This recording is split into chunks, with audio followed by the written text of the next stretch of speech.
Será que agora vem o fim?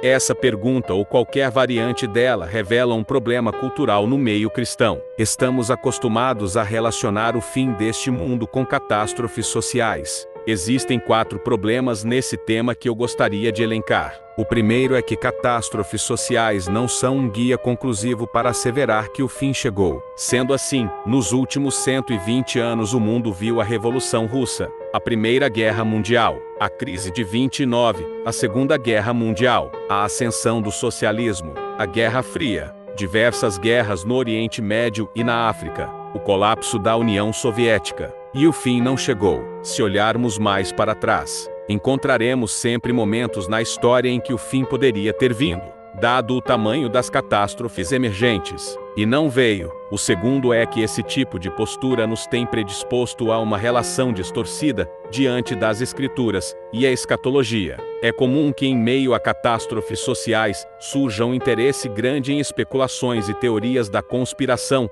a respeito de como os eventos finais ocorrerão.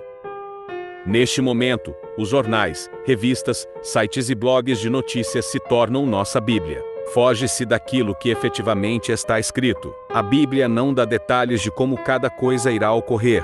Assim sendo, centrar-se nessas questões é focar menos na Bíblia e abrir-se para uma espécie de sensacionalismo profético.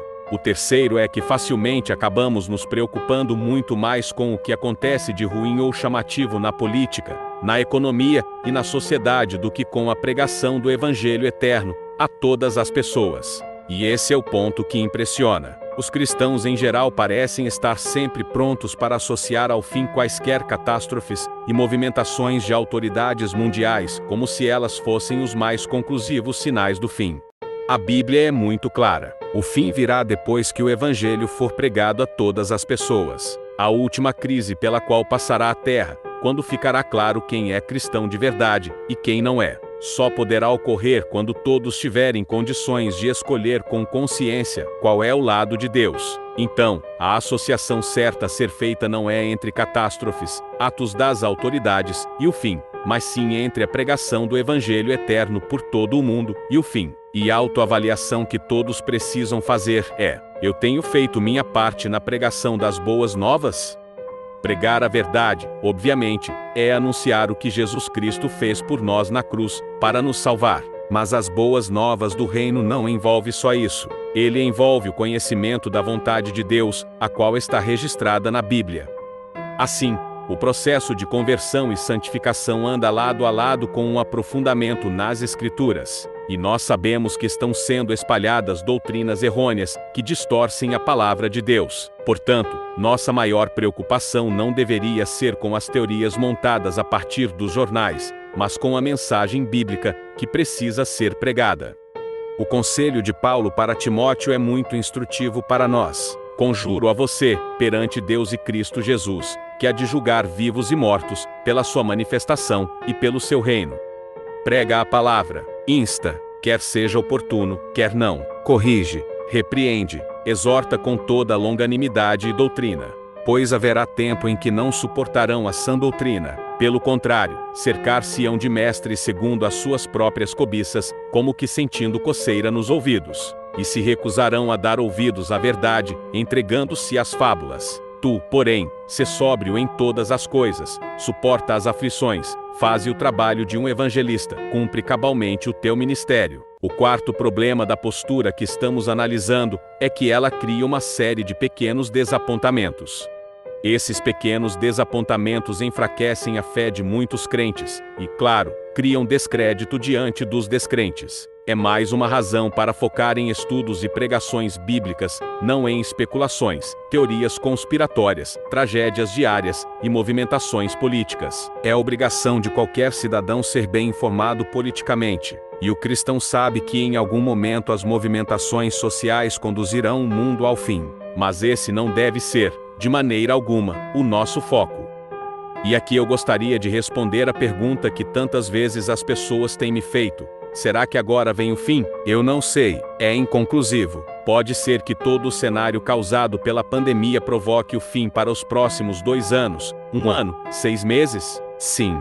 O que tenho dito sempre é que nossa perspectiva sobre a proximidade do fim tende a ser sempre humana. Pensamos em algo próximo como 1 ano, 2 anos, 5 anos, 10 anos ou, no máximo, algumas décadas. Por quê? Porque vivemos pouco. Para nós, algo temporalmente próximo precisa caber dentro do nosso tempo de vida. No entanto, do ponto de vista divino e matemático, isso não faz sentido. Pense bem, se a humanidade tiver 6.000 anos de história, e Jesus voltar hoje, isso quer dizer que quem nasceu em 1720 a 300 anos viveu dentro dos últimos 5% da história humana. E quem nasceu em 1960 viveu dentro do último 1%. Ambos, como podemos ver, participaram do finalzinho do mundo. Afinal, quando já completamos 95% ou 99% de um trajeto, dizemos que já está bem perto do fim. Da mesma maneira, se a humanidade tem 6.000 anos, e Jesus voltar daqui 100 anos, isso significará que todos nós hoje estamos vivendo os últimos 2% da história humana nessa Terra. Ou seja, 98% já se passou. Matematicamente, é perfeitamente plausível considerar esse período como sendo o tempo do fim. Ainda assim, a grande maioria das pessoas que está viva hoje estará morta daqui 100 anos, incluindo eu.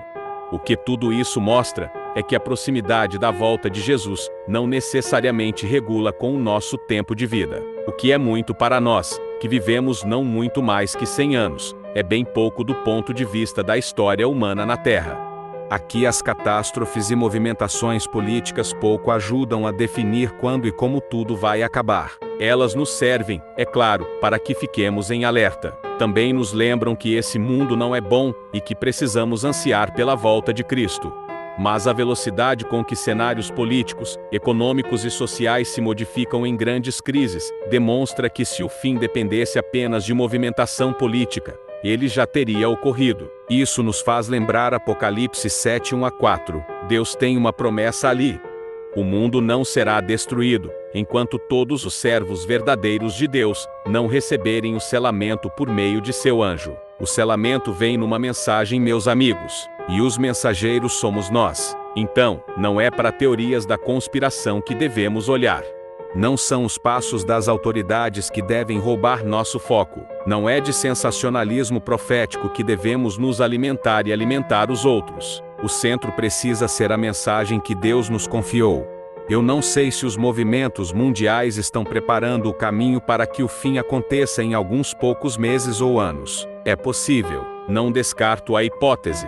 Mas uma vez que essa resposta não está na Bíblia, descobrir se ela procede não deve ser o nosso alvo.